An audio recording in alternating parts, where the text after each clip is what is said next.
నమస్తే and welcome to Lahari's classes.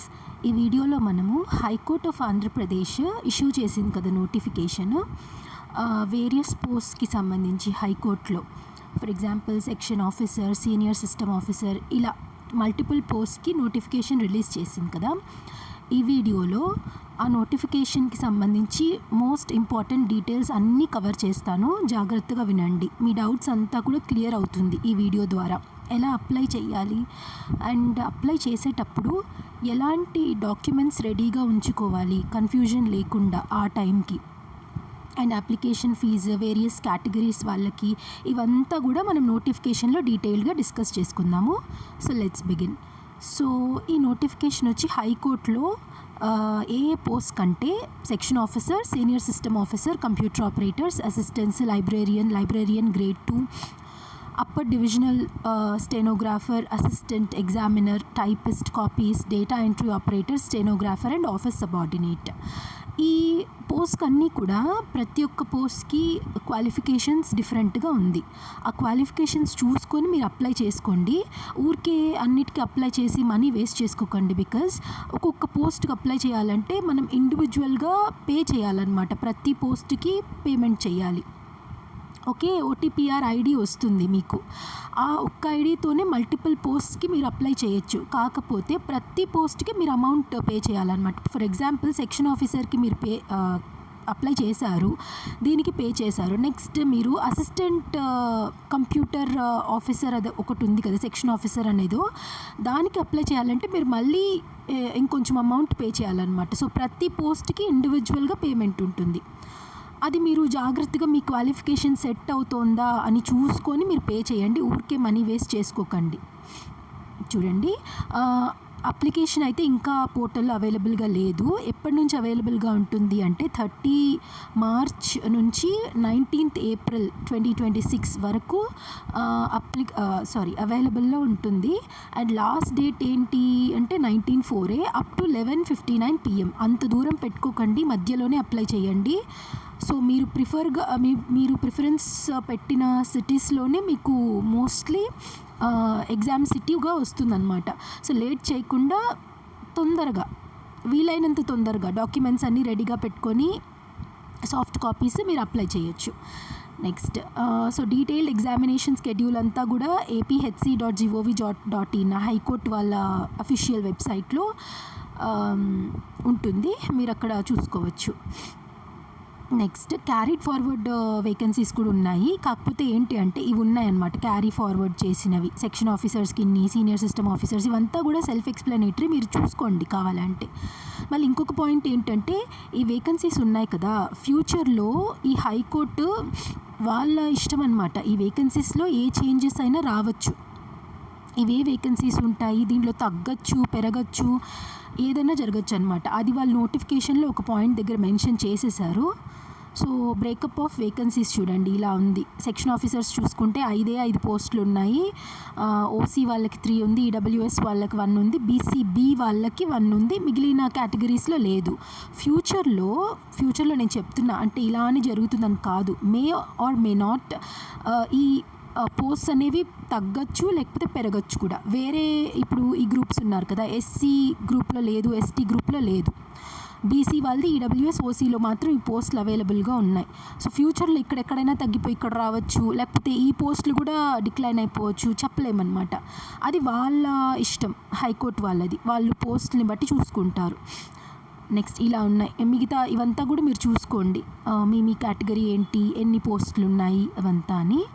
Next women reservation ఉంటుంది 33(1/3), అంటే 1/3 పోస్ట్లో women reservation would be filled as per the GOMs issued by general administration department. Abbreviations మనకు తెలిసిందే, మన categories బట్టి ఇవి ఉంటాయి. Next reservations for the persons with benchmark disabilities ఉంటాయి కదా, అలా ఉన్నవాళ్ళు, బ్లైండ్నెస్ అండ్ లో విజన్ ఉన్నవాళ్ళు, deaf and hard for hearing ఉన్నవాళ్ళు, లోకోమోటర్ డిజబిలిటీ ఉన్నవారు, ఆటిజం, మల్టిపుల్ డిజబిలిటీస్, వీళ్ళు ఉన్నవాళ్ళు కూడా పర్టికులర్ సర్టిఫికేట్స్ ఉంటాయి కదా, హెల్త్ అథారిటీస్ ఇష్యూ చేస్తారు. ఆ సర్టిఫికేట్స్ని పెట్టి మీరు అప్లై చేయండి. మీరు కేటగిరీ సెలెక్ట్ చేసుకున్న వెంటనే మీరు అప్లోడ్ చేయాల్సిన సర్టిఫికేట్స్ ఏవో అవి చూపిస్తుందన్నమాట సిస్టమే. మీరు అక్కడ అప్లై చేయొచ్చు. Next, high court of Andhra Pradesh reserves the right to increase or decrease. నేను ఇంతకుముందు చెప్పాను కదా, number of vacancies are cancel the notification at any stage without assigning any reason whatsoever. No right will accrue to the candidate by the virtue of the notification. అంతే. Next, ఇప్పుడు provisionally selected candidate join అవ్వకపోతే వీళ్ళ తర్వాత next meritorious candidate ఉంటారు కదా, వాళ్ళని consider చేస్తారనమాట. Wait list would be maintained for a period of 1 year. 1 year వరకు వెయిట్ లిస్ట్ మెయింటైన్ చేస్తారు. ఇప్పుడు చూడండి, ఎడ్యుకేషనల్ క్వాలిఫికేషన్ వెరీ ఇంపార్టెంట్. దీన్ని మీరు చూసుకొని దానికి తగినట్లు మీరు అప్లై చేసుకోండి. ఫర్ ఎగ్జాంపుల్, సెక్షన్ ఆఫీసర్స్ చూడండి. సెక్షన్ ఆఫీసర్స్ కంపల్సరీగా must possess a degree in Lalo degree ఉండాలి. ఎల్ఎల్బి అంటారు కదా, అది కంపల్సరీ ఉండాలి. ఇప్పుడు బీటెక్ చేసిన వాళ్ళు, బీఎస్సీ చేసిన వాళ్ళు ఎలిజిబుల్ కాదు, అంతే. సో మీరు కొంతమంది మిస్లీడ్ చేస్తారు, అసలు ఇవేవి చెప్పకుండా వాళ్ళ కోర్సెస్ని సెల్ చేయడానికో లేకపోతే ఇంకా దేనికో మీరు అన్నిటికీ అప్లై చేసుకోండి ఇలా అని చెప్పి అన్నిటికీ మీరు మనీ వేస్ట్ చేసుకోకండి. ఇక్కడ మీకు డిగ్రీ ఉందా లాలో, మీరు డెఫినెట్గా మీరు సెక్షన్ ఆఫీసర్స్కి అప్లై చేయండి. బికాజ్ హైయెస్ట్ పే స్కేల్ ఉండేది ఈ సెక్షన్ ఆఫీసర్స్కి. ఓకేనా? సో మీరు దాన్ని చూసుకొని చేయండి. అండ్ ఆల్సో ఇంకేం చెప్పారు, విల్ బీ డిగ్రీ ఉండాలి లాలో, 3 years or 5 years కోర్స్లో ఉండాలి. Any university of India established or incorporated by central act ఉండాలి. And also preference will be given to the candidates possessing computer skills. దీంతో పాటు బేసిక్ కంప్యూటర్ స్కిల్స్ ఉండే వాళ్ళకి preference ఇస్తారనమాట. Next, senior system officer చూడండి. ఇది కూడా జస్ట్ మీకు డిగ్రీ బీటెక్ చేసి ఉండాలి కంపల్సరీగా. దాంట్లో సిఎస్సి పర్వాలేదు, ఈసీఈ, ట్రిపుల్ఈ, ఐటీ అయినా పర్వాలేదు, ఎంఎస్సిలో కంప్యూటర్ సైన్స్ సబ్జెక్ట్ ఉన్నా ఓకే, వాళ్ళు అప్లై చేయొచ్చు. దాంతోపాటు కంపల్సరీగా మస్ట్ అని ఉంది కదా, must have a certificate with 5 years of work experience on networking and server maintenance are administration. చూసారా, 5 years ఎక్స్పీరియన్స్ ఉండాలి. ఏది, సర్వర్ మెయింటెనెన్స్ అండ్ నెట్వర్కింగ్ పైన, అడ్మినిస్ట్రేషన్ పైన. సో దానికి ఉంటేనే, అంటే ఇప్పుడు ఎగ్జామ్ రాసేయచ్చు, ఎగ్జామ్ టైంకి మీకు ఇది లేకపోయినా మీరు రాసేయచ్చు. కానీ మీరు సెలెక్ట్ అయ్యాక మీరు అప్లై చేసుకున్నప్పుడే ఈ సర్టిఫికేట్ని కూడా అప్లోడ్ చేయమంటారు. అప్పుడు మీరు ఏదో ఒకటి చేసి అప్లోడ్ చేసినా కూడా మీరు దాన్ని ఏమంటారు, డాక్యుమెంట్ వెరిఫికేషన్ అప్పుడు మీకు కంపల్సరీ ఎక్స్పీరియన్స్ చూపించాలి. సో ఎవరైతే ఈ ఎక్స్పీరియన్స్ ఎలిజిబుల్గా ఉన్నారో వాళ్ళు డెఫినెట్గా ఈ సీనియర్ సిస్టమ్ ఆఫీసర్కి అప్లై చేసుకోండి. నెక్స్ట్, కంప్యూటర్ ఆపరేటర్ వచ్చి degree in computer science of course ఉండాలి. And also must have passed type writing English by higher grade type writing English 45 words per minute. అంటే హయ్యర్ గ్రేడ్లో పర్ మినిట్ 45 words తగ్గకుండా type చేయాలన్నమాట. అప్పుడు వాళ్ళు pass అయినట్లు certificate issue చేస్తారు. Most authentic ఏంటంటే గవర్నమెంట్ నుంచి ఇష్యూ చేసిన సర్టిఫికేట్ అథెంటిక్. అలా ఉన్న వాళ్ళు కంప్యూటర్ ఆపరేటర్కి అప్లై చేసుకోండి. అండ్ అసిస్టెంట్ లైబ్రేరియన్ ఉంది కదా, ఇక్కడ కంపల్సరీగా must possess a degree in Lalo degree ఉండాలి. And also must possess a degree in bachelors of library sciences. దీంట్లో కూడా వాళ్ళకి డిగ్రీ ఉండాలన్నమాట. అప్పుడే వాళ్ళు అసిస్టెంట్ లైబ్రేరియన్కి ఎలిజిబుల్ అవుతారు. ఇప్పుడు ఇవేవి లేకపోయినా మీరు రాసేది రాయొచ్చు, కాకపోతే మీరు లాస్ట్లో డాక్యుమెంట్ వెరిఫికేషన్ అప్పుడు దేనికో వెళ్ళినప్పుడు ఈ డిగ్రీలే లేనప్పుడు ఇంకా మిమ్మల్ని తీసుకోరు కదా. సో అందుకని క్వాలిఫికేషన్స్ జాగ్రత్తగా చూసుకోండి. ఆల్సో అన్ని పోస్ట్కి కూడా నాలెడ్జ్ ఆఫ్ కంప్యూటర్ స్కిల్స్ ఉండాలన్నమాట. For maintaining a library evidenced by a certificate from a reputed public or private institution. Okay, ఈ కంప్యూటర్ స్కిల్స్ పైన ప్రైవేట్ ఇన్స్టిట్యూషన్ వాళ్ళు కానీ పబ్లిక్ ఇన్స్టిట్యూషన్ వాళ్ళు కానీ ఇష్యూ చేసిన సర్టిఫికేట్ ఉంటే మంచిది. అండ్ లైబ్రరియన్ గ్రేడ్ 2 కూడా సేమ్. గ్రేడ్ 2కి అయితే degree in arts or science or commerce or law ఏదైనా ఉండొచ్చు. Must possess a degree in, దీనికి కూడా చూడండి, bachelors in library sciences. So కంపల్సరీగా డిగ్రీ ఉండాలి. నెక్స్ట్, అప్పర్ డివిజనల్ స్టెనోగ్రాఫర్కి ఏ డిగ్రీ అయినా ఉండొచ్చు, పర్వాలేదు. Degree in arts, science, commerce or law ఏదైనా ఉండొచ్చు. కాకపోతే must have pass the government technical examination in షార్ట్ హ్యాండ్లో గవర్నమెంట్ టెక్నికల్ ఎగ్జామినేషన్ సర్టిఫికేట్ ఉండాలన్నమాట. 120 words per minute and higher grade 45 words per minute ఈ సర్టిఫికేట్స్ ఉండాలి. నెక్స్ట్ అసిస్టెంట్ ఎగ్జామినర్కి degree in arts, science ఏదైనా ఉండొచ్చు, ఆర్ కామర్స్ ఆర్ లా ఏదైనా ఉండొచ్చు డిగ్రీ. ఆల్సో ఏది అంటే యూనివర్సిటీ గ్రాంట్స్ కమిషన్ రికగ్నైజ్ చేసిన ఇన్స్టిట్యూషన్ నుంచి మీరు డిగ్రీ తీసుకుని ఉండాలన్నమాట అసిస్టెంట్ ఎగ్జామినర్కి. నెక్స్ట్ టైపిస్ట్ అండ్ కాపీయిస్ట్కి కూడా ఏ డిగ్రీ అయినా ఉండొచ్చు, ఇర్రెస్పెక్టివ్ ఆఫ్ ఎనీ డిగ్రీ. కాకపోతే టైప్ రైటింగ్లో హయ్యర్ గ్రేడ్లో వీళ్ళకి సర్టిఫికేట్ ఉండాలన్నమాట. డేటా ఎంట్రీ ఆపరేటర్ చూడండి, must possess a degree with computer science main సబ్జెక్ట్గా ఉండాలి. ఆల్సో గవర్నమెంట్ టెక్నికల్ ఎగ్జామినేషన్లో హయ్యర్ గ్రేడ్ నుంచి సర్టిఫికేట్ రావాలన్నమాట. నెక్స్ట్ స్టెనోగ్రాఫర్ సేమ్ సర్టిఫికేట్ ఉండాలి షార్ట్ హ్యాండ్లో. అండ్ ఆఫీస్ సబార్డినేట్కి ఒక్కటే 7th క్లాస్ ఉంటే సరిపోతుంది, ఆర్ ఈక్వివలెంట్ ఎగ్జామినేషన్. ఇప్పుడు ఆఫీస్ సబార్డినేట్కి అప్లై చేసుకుంటారు కదా, 7th class minimum educational qualification ఉండి, ఇప్పుడు మీరు మీది 7th క్లాసే హయ్యెస్ట్ క్వాలిఫికేషన్ అంటే మీరు ఈ 7th క్లాస్ సర్టిఫికేట్ని మీరు అప్లోడ్ చేయాలి. ఆర్ మీరు 10th క్లాస్ హయ్యెస్ట్ అంటే 7th మినిమం ఉండాలి, దానిపైన ఇంకేదైనా ఎంత హయ్యెస్ట్ క్వాలిఫికేషన్ అయినా ఉండొచ్చు. ఆర్ ఇంకొకటి చూడండి, candidates who failed intermediate or equivalent examination will be considered, but those who have higher qualification than that shall not be considered. So intermediate వరకే, 7th క్లాస్ నుండి ఇంటర్మీడియట్ వాళ్ళ వరకే అన్నమాట. మీకు డిగ్రీ ఉన్నా కూడా మీరు అసలు అప్లై చేయకండి, బికాజ్ ఇక్కడ క్లియర్గా మెన్షన్ చేశారు, those who have higher qualification than this shall not be considered. అసలు కన్సిడర్ చెయ్యరు, మీకు మనీ వేస్ట్ ఊరికే. సో ఈవెన్ ఇంటర్ ఫెయిల్ అయినా పర్వాలేదు, కానీ ఇంటర్ కంటే ఎక్కువ క్వాలిఫికేషన్ ఉండకూడదు, అది దీని మీనింగ్ ఆఫీస్ సబార్డినేట్కి. ఐ హోప్ మీకు అర్థమైంది. ఏజ్ లిమిట్ యాజ్ యూజువల్గా 18 years నుంచి 42 years వరకు ఓపెన్ కేటగిరీలో ఉన్న వాళ్ళకి. అండ్ ఏజ్ రిలాక్సేషన్ ఉంటుంది scheduled cost, scheduled tribe, backward classes and EWS economically weaker section వాళ్ళకి 5 years ఉంటుంది. అంటే వాళ్ళు 42 + 5 అంటే వాళ్ళకి 47 years వరకు వాళ్ళు రాయొచ్చు. Persons with disabilities age relaxation వచ్చి 10 years ఉంటుంది, అంటే 42 + 10 ఎంత 52 years వరకు వాళ్ళకి ఏజ్ రిలాక్సేషన్ ఉంటుంది. ఎక్స్ సర్వీస్ మెన్కి కూడా ఏజ్ రిలాక్సేషన్ ఉంటుంది as per this rule. Next reservations మనకు తెలుసు. నెక్స్ట్ డాక్యుమెంట్స్, ఇది important. Documents to be uploaded at the time of submission of online application. Online application submit చేసేటప్పుడు ఏ డాక్యుమెంట్స్ అవసరము అంటే original certificates of academic qualification such as pass certificates. ఇప్పుడు మీరు highest qualification degree అనుకోండి, దాని యొక్క ఒరిజినల్ సర్టిఫికేట్ సాఫ్ట్ కాపీ తీసి మీరు అప్లోడ్ చేయాలి.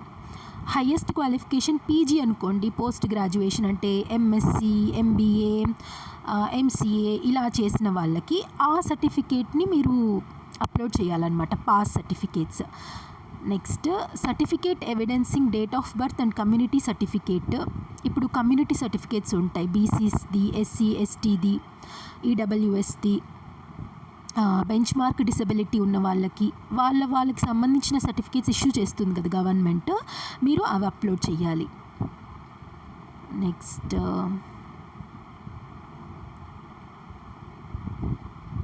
Applicant under ex service men కేటగిరీలో అయితే డిశ్చార్జ్ సర్టిఫికేట్ అది అప్లోడ్ చేయాలన్నమాట. ఇప్పుడు మీరు కొంతమంది ఎంప్లాయ్మెంట్లో ఉంటారు, వర్క్ చేస్తూ ఉంటారు, అప్పుడు వాళ్ళ ఎంప్లాయర్ వాళ్ళ ఆఫీసర్ నుండి వాళ్ళ మేనేజరు వాళ్ళ ఎంప్లాయర్ ఉంటారు కదా, ఆ పర్టికులర్ ఆర్గనైజేషన్కి సంబంధించి వాళ్ళ దగ్గర నుంచి నో అబ్జెక్షన్ సర్టిఫికేట్ అనేది తీసుకురావాలన్నమాట. నో అబ్జెక్షన్ సర్టిఫికేట్ని అప్లోడ్ చేయాలి. So the applicant has to produce original certificates on the day mentioned by the High Court for verification. ఇప్పుడు మీరు పాస్ అయిపోయి ఎగ్జామ్ ఫైనల్ లిస్ట్లో మీ పేరు ఉంటుంది కదా, నెక్స్ట్ ఏ స్టెప్ ఉంటుంది, డాక్యుమెంట్ వెరిఫికేషన్. అంటే టైపింగ్ అలా అయిపోయాక కూడా ఇంకా లాస్ట్ స్టెప్ ఏముంటుంది, డాక్యుమెంట్ వెరిఫికేషన్. ఆ టైంలో ఇప్పుడు ఇక్కడ అప్లోడ్ చేసి ఉంటారు కదా సర్టిఫికేట్స్, అవన్నీ మీరు అక్కడ ప్రొడ్యూస్ చేయాలి. సో అవి ఆ సర్టిఫికేట్స్ మీరు అప్లోడ్ చేసిన సర్టిఫికేట్స్ మ్యాచ్ అయితేనే మీకు జాబ్ వచ్చినట్లు, లేకపోతే మీ క్యాండిడేచర్ని రిజెక్ట్ చేస్తారు. నెక్స్ట్ సిలబస్ చూద్దాము. కంప్యూటర్ బేస్డ్ ఎగ్జామినేషన్ కంప్లీట్గా అంటే మనం కంప్యూటర్లోనే ఆన్సర్స్ టిక్ చేయడం అలా ఉంటుంది. ఫిజికల్గా పేపర్ పైన మార్క్ చేయడము, ఓఎంఆర్ షీట్స్ అలా ఏమి ఉండదన్నమాట. కంప్యూటర్ బేస్డ్ టెస్ట్ ఇది. సో సెక్షన్ ఆఫీసర్కి general knowledge, mental ability, law. General knowledge 20 marks, mental ability 10 మార్క్స్కి, తర్వాత law, civil and criminal laws పైన వాళ్ళకి అవగాహన ఉండాలి 50 మార్క్స్కి. బికాజ్ ఈ డిగ్రీ ఎవరికి, లా చదివిన డిగ్రీ స్టూడెంట్స్ మాత్రమే కదా అప్లై చేసుకోవాలి. సో వాళ్ళకి ఇదనమాట. నెక్స్ట్ మిగిలిన పోస్ట్కి అంతా కూడా ఎక్సెప్ట్ ఆఫీస్ సబార్డినేట్ సిలబస్ ఒకటే.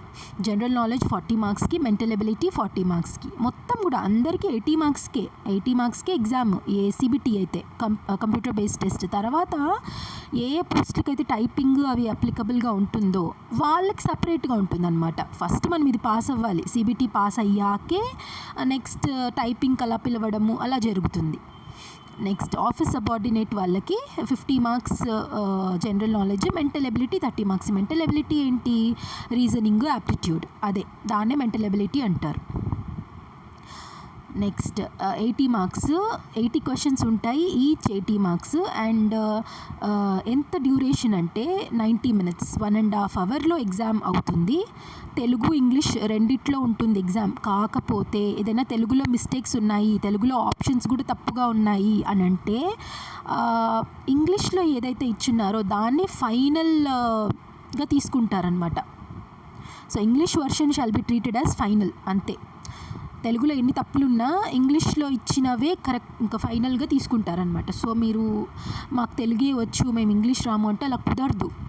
బేసిక్ ఇంగ్లీష్ రాకుండా మనం ఎక్కడ ముందుకు వెళ్ళలేమన్నమాట. బేసిక్ ఇంగ్లీష్ మనకేమి పెద్ద ఆక్స్ఫర్డ్ ఇంగ్లీష్ అవసరం లేదు. బేసిక్గా ఇప్పుడు రాస్తున్నారు, దీన్ని చదవడం, అర్థం చేసుకోవడం రావాలి. రాదు అని కూర్చున్నారు అనుకోండి, ఎప్పటికీ రాదు. మాకు తెలుగు ఒక్కటే వచ్చు అంటే మీరు ఆంధ్రప్రదేశ్లో వరకే తెలుగులో రాయగలుగుతారు. ఇప్పుడు సెంట్రల్ గవర్నమెంట్ జాబ్స్ అవంతా అక్కడ తెలుగు ఉంటుందా, ఉండదు, ఇంగ్లీషే ఉంటుంది. సో ఇప్పటి నుంచి కూడి చదవండి. అస్సలు రాదు అనుకున్న వాళ్ళు డిసప్పాయింట్ అవ్వకండి, వస్తుంది. పెద్ద కష్టం కాదు ఇది, లిటరేచర్లో ఉన్న ఇంగ్లీష్ కాదు. సో మీరు ప్రాక్టీస్ చేయండి, మాక్ టెస్ట్ రాసేటప్పుడు ఇంగ్లీష్లోనే రాయండి. సో అది మినిమం క్వాలిఫైయింగ్ మార్క్స్ 40% అంటారు ఓపెన్ కాంపిటీషన్. ఇది ఎప్పుడు ఇచ్చేదే, కాకపోతే ఈ కట్ ఆఫ్స్ ఏమో హైగా వెళ్తూ ఉంటాయి. కానీ మనం చెప్పలేం, 40% అంటారు కానీ అక్కడ హైయెస్ట్ మార్క్స్ వచ్చిన వాళ్ళు పోస్ట్ చాలా తక్కువ ఉన్నాయి కదా. హైయెస్ట్ మార్క్స్ నుంచి ఇంకా నెక్స్ట్ హైయెస్ట్ అలా వాళ్ళనే తీసుకుంటారనమాట. ఇలా రాస్తారు 40%, 30%, 35% అని. బట్ కట్ ఆఫ్స్ వేరీ అవుతాయి ప్రతి ఇయర్. ప్రతి ఎగ్జామినేషన్కి కాంపిటీషన్ని బట్టి కట్ ఆఫ్ మారుతుంది, పేపర్ డిఫికల్టీ బట్టి కట్ ఆఫ్ మారుతుంది. అండ్ ఆల్సో షిఫ్ట్లు ఉంటాయి మధ్యలో, ఈ షిఫ్ట్స్ బట్టి కట్ ఆఫ్స్ మారుతాయి. కాబట్టి 40% బేసిస్ తీసుకోకండి, 90% వచ్చేలాగా ట్రై చేయండి. బికాజ్ అంత టఫ్గా ఉంది కాంపిటీషన్ నిజంగా చెప్పాలంటే. రీసెంట్గా డిస్ట్రిక్ట్ కోర్ట్స్ వాళ్ళకు కూడా ఐ వాజ్ గెట్టింగ్ అరౌండ్ 80+ అలా, కానీ నాకు రాలేదు. కానీ అక్కడ మార్క్స్ ఇచ్చారో లేదో తెలీదు, ఐ థింక్ మార్క్స్ ఇవ్వలేదు అనుకుంటా, కట్ ఆఫ్ ఏదో ఇచ్చారు. అప్పుడు చాలా హై మార్క్స్ ఉన్న వాళ్ళు అక్కడ సెలెక్ట్ అయి ఉన్నారనమాట. సో ఎంత వీలైతే అన్ని ఎక్కువ మార్క్స్ తెచ్చుకోవడానికి ట్రై చేయండి. ఇక్కడ రాస్తున్నారు చూడండి, merely securing qualifying marks, minimum qualifying marks will not vest any applicant with a right to be considered for the selection. అదే నేను చెప్తూనే ఉన్నాను కదా, అదే జస్ట్ ఈ 40% మార్క్స్ వచ్చింది, మాకు సెలెక్షన్ రాలేదు అంటే రాదు, అలా కాదు. మీరు 90%కే ఏం చెయ్యాలి, అంతే. Next selections for the post of 80 marks కదా, నేను ఇంతకుముందు ఏం చెప్పాను, 70+ వచ్చింది నాకు డిస్ట్రిక్ట్ కోర్ట్స్లో. బట్ నాకు ఏ పోస్ట్ రాలేదు. కాంపిటీషన్ హెవీగా ఉంది అండ్ ఓపెన్ కేటగిరీ ఉంటుంది. తర్వాత ఏ కేటగిరీస్ అయినా కూడా అందరికీ కట్ ఆఫ్ చాలా ఎక్కువగా ఉన్నింది. So cut off is important అనమాట, అంతే. మీరు ఎంత మ్యాక్సిమం తెచ్చుకోవాలో ట్రై చేయండి, అంత తెచ్చుకోండి, అంతే. So selection for the post of senior system officer, computer operators, ఇవంతా కూడా based on separate skill test అంటే ఏంటి, మీరు టైపింగ్ టెస్ట్ ఇవ్వాలి. సో టైపింగ్ టెస్ట్లో కూడా ఎంత ఎక్కువ మార్క్స్ వస్తే మీకు సెలెక్షన్ ఛాన్సెస్ అంత ఎక్కువ ఉంది. సో అదే ఇక్కడ చెప్పారు. నెక్స్ట్ మెరిట్ లిస్ట్ ఇస్తారు రిటర్న్ ఎగ్జామినేషన్ ద్వారా. అండ్ ఇదంతా కూడా ఆల్రెడీ డిస్కస్ చేసాం. ఫీజ్ చాలా important. Applicants who belong to open competition EWS or BC categories have to pay 800 rupees. Open category వాళ్ళకు ఓసీ, ఈడబ్ల్యూఎస్ అండ్ బీసీ వాళ్ళు 800 రూపీస్ పే చేయాలి ప్రతి పోస్ట్కి. గుర్తుపెట్టుకోండి, ప్రతి పోస్ట్కి అనమాట. ఒక్క 800తో అన్ని పోస్టులు మీరు అప్లై చేయలేరు. Next SC category, ST and pH categories వాళ్ళకి 400 రూపీస్ పే చేయాలి ప్రతి పోస్ట్కి అనమాట. తర్వాత దీంతో పాటు ప్లస్ సంథింగ్ రూపీస్ ఉంటుంది ఆన్లైన్ పేమెంట్ మోడ్లో ఉండేటట్లు, ఏదో సమ్ ప్లాట్ఫామ్ ఫీజ్ లాంటివి కొంచెం ఉంటాయి. సో ప్రతి పోస్ట్కి అయితే 800 ఆర్ 400 మీ కేటగిరీ బట్టి. చూడండి, candidates shall pay separate fee for each post applied. Separate fee, each పోస్ట్కి సపరేట్ ఫీ పే చేయాలి. ఆన్లైన్లోనే పే చేయాలి, నో ఆఫ్లైన్ అవైలబిలిటీ అదేం లేదు. వన్స్ పే చేస్తే రీఫండ్ అవ్వదు. అప్లికేషన్ ఒకవేళ రిజెక్ట్ అయినా కూడా రీఫండ్ అవ్వదన్నమాట. ఇది important. Me choice of test సెంటర్ని 3 ప్రిఫరెన్సెస్ ద్వారా ఇచ్చుకోవచ్చు. ఫస్ట్ ప్రిఫరెన్స్ మీ లోకల్ డిస్ట్రిక్ట్ ఇచ్చుకోండి. మీరు ఎక్కడ ఉన్నారు, మీరు ఎక్కడ వెళ్ళి ఈజీగా రాయగలుగుతారో అది. దాని తర్వాత దాని పక్కన ఉన్న డిస్ట్రిక్ట్, మీ ఇష్టం, మీ ప్రిఫరెన్స్ అది. ఎవరు ఏది చెప్పరు. కాకపోతే హైకోర్టు ఇష్టము మీరు ఇచ్చిన ప్రిఫరెన్సెస్లోనే ఇస్తుందా లేదా అనేది దాని ఇష్టం అనమాట. కాకపోతే 99.99% మీరు ఇచ్చిన ప్రిఫరెన్స్లోనే మీకు ఎగ్జామ్ సెంటర్ పడుతుంది. నెక్స్ట్ అంతే. ఇంకేంటంటే ఇప్పుడు బైగామస్ మ్యారేజ్ అంటే ఏంటి, ఒకేసారి ఇద్దరిని మ్యారేజ్ చేసుకొని ఉన్న వాళ్ళు they are not eligible. Void మ్యారేజెస్లో కూడా నాట్ ఎలిజిబుల్ అనమాట. తర్వాత ఇంకా పర్సన్స్ ఎవరైనా ఆల్రెడీ స్టేట్ గవర్నమెంట్లో ఉద్యోగం చేస్తూ వాళ్ళని టర్మినేట్ చేసి, డిస్మిస్ చేసి, రిమూవ్ చేసేసి ఉంటే అలాంటి వాళ్ళు కూడా ఎలిజిబుల్ కాదు. ఎవరైనా కేసెస్ ఉంటే వాళ్ళపైన convicted by court of law, వాళ్ళు క్రిమినల్స్ అని ప్రూవ్ అయి ఉంటే వాళ్ళు కూడా ఎలిజిబుల్ కాదు. ఇవంతా అనమాట. సో అది. నెక్స్ట్ కంప్యూటర్ బేస్డ్ ఎగ్జామినేషన్లో ఆన్లైన్ అప్లికేషన్లో 2 పార్ట్స్ ఉంటాయి, part A and part B. Part A వచ్చి ఓటీపీఆర్ ఐడి వస్తుంది అండ్ పాస్వర్డ్ మీరు సెట్ చేసుకోవాలి. ఇంకా ఇది వచ్చేసాక పార్ట్ బిలో మల్టిపుల్ పోస్ట్స్ ఉంటాయన్నమాట. మీ ఇష్టం ఏ పోస్ట్కి మీరు అప్లై చేసుకోవాలనుకుంటున్నారో అవన్నీ అప్లై చేసుకోవచ్చు. కాకపోతే ఒక్క పర్సన్కి ఒక్క ఓటీపీఆర్ ఐడి మాత్రమే ఉంటుంది. ఈ ఒక్క ఐడితో మాత్రమే మీరు మల్టిపుల్ పోస్ట్కి లేకపోతే సింగిల్ పోస్ట్కి అప్లై చేసుకోవచ్చు. నెక్స్ట్ ఇక్కడ డిస్ట్రిక్ట్స్ అవంతా ఉండదు, ఎందుకంటే ఇది హైకోర్టులో, అమరావతిలో ఉన్న హైకోర్టులో మనం ఈ పోస్టులకి అనమాట అక్కడే వెళ్ళి వర్క్ చేయాలి. ఏ డిస్ట్రిక్ట్ కింద రాదు. Candidates should use only one mobile number. ఒక్క మొబైల్ నెంబర్ మాత్రమే యూజ్ చేయాలి పోస్ట్ అప్లై చేసినప్పుడు. మీకు అదే చూడండి, మీరు ఏ పోస్ట్కి అయితే ఎలిజిబులో వాటికి అప్లై చేయండి. అండ్ యూనిక్ అప్లికేషన్ నెంబర్ వస్తుంది ప్రతి పోస్ట్కి. ఒక 3 పోస్ట్కి అప్లై చేశారనుకోండి, 3 పోస్ట్కి 3 అప్లికేషన్స్కి యూనిక్ అప్లికేషన్ నెంబర్ వస్తుంది. సో ఏ డౌట్స్ ఉన్నా కూడా ఈ వెబ్సైట్లో చూసుకోండి. సో అది ఇక్కడ సిలబస్ వచ్చి క్లియర్గా ఇచ్చారు. దేనికి ఇది, సెక్షన్ ఆఫీసర్కి జనరల్ నాలెడ్జ్ సేమ్ అందరికీ, మెంటల్ ఎబిలిటీ సేమ్. కాకపోతే సెక్షన్ ఆఫీసర్ వాళ్ళకి సివిల్ లా, క్రిమినల్ లా పైన ఉంటుంది సిలబస్. మిగిలిన పోస్ట్ ఎక్సెప్ట్ ఆఫీస్ సబార్డినేట్కి మెంటల్ అబిలిటీలో సీటింగ్ అరేంజ్మెంట్ అంతా reasoning, series, verbal and number, relationships, coding, decoding, verbal and numerical analogy, distance, syllogism, logical operation, similarities and dissimilarities. General నాలెడ్జ్లో national, international current affairs కూడా ఉంది. History, geography, art and culture, polity and governance, economy, science and everyday life అన్నీ ఉన్నాయి. Next office సబార్డినేట్కి అదే 7th class minimum ఉండాలి, intermediate maximum ఉండాలి. Intermediate fail అయినా పర్వాలేదు, అప్లై చేసుకోవచ్చు. ఎవరైనా చూస్తూ ఉంటే అప్లై చేసుకోండి, గోల్డెన్ ఆపర్చునిటీ. ఒక 800 రూపీస్లో మీకు ఇది అవ్వదు. ఒకవేళ మీరు బాగా చదువుకొని ఈ ఉన్న డేస్లో, ఇంకా మనకి ఎగ్జామ్ డేట్ రాలేదు, ఉన్న డేస్ని బాగా యూటిలైజ్ చేసుకున్నారు అంటే you can really make a difference చెప్పాలంటే. సో ఆఫీస్ సబార్డినేట్ వాళ్ళకి same general knowledge syllabus same అందరికీ. కాకపోతే ఆంధ్రప్రదేశ్ ఓకే, సబార్డినేట్ వాళ్ళకి just current affairs confining to Andhra Pradesh వరకు మాత్రమే, హిస్టరీ కన్ఫైనింగ్ టు ఆంధ్రప్రదేశ్. అంటే ఏంటంటే Andhra Pradesh current affairs, Andhra Pradesh history, Andhra Pradesh geography, Andhra Pradesh art and culture, polity, governance, economy అంతా కూడా ఆంధ్రప్రదేశ్ వరకే లిమిట్ చేస్తారు కదా. చూడండి ఎంత ఈజీగా ఉందో. And science in everyday life ఇది కామన్ అందరికీ. నెక్స్ట్ మెంటల్ ఎబిలిటీ కూడా అంత కామన్ సిలబస్ అందరికీ. సో ఇది ఎగ్జామ్ డేట్ వస్తే నేను అన్ని అప్డేట్స్ ఇస్తాను. అండ్ ఆల్సో తొందరలో మనం దీనికి సంబంధించిన ప్రతి క్లాస్ని నేను స్టార్ట్ చేస్తాను మన యూట్యూబ్ ఛానల్ లహరీస్ క్లాసెస్లో. సో మీరు సబ్స్క్రైబ్ చేసుకోండి. ప్రతి క్లాస్ మీకు ఇంపార్టెంట్ లెక్చర్స్ నేను తీసుకొని వస్తాను. మోస్ట్ ఎక్స్పెక్టెడ్ క్వశ్చన్స్ అట్లా అనమాట, both mental ability and general knowledge. So subscribe చేసుకొని వాళ్ళు సబ్స్క్రైబ్ చేసుకోండి. ఐ హోప్ మీకు అర్థమైంది అనుకుంటున్నా ఈ నోటిఫికేషను. మీ క్వాలిఫికేషన్ బట్టి మీరు అప్లై చేసుకోండి. అది. So that is it for today's video. Thank you so much for watching till the end. God bless you all. Jai Hind.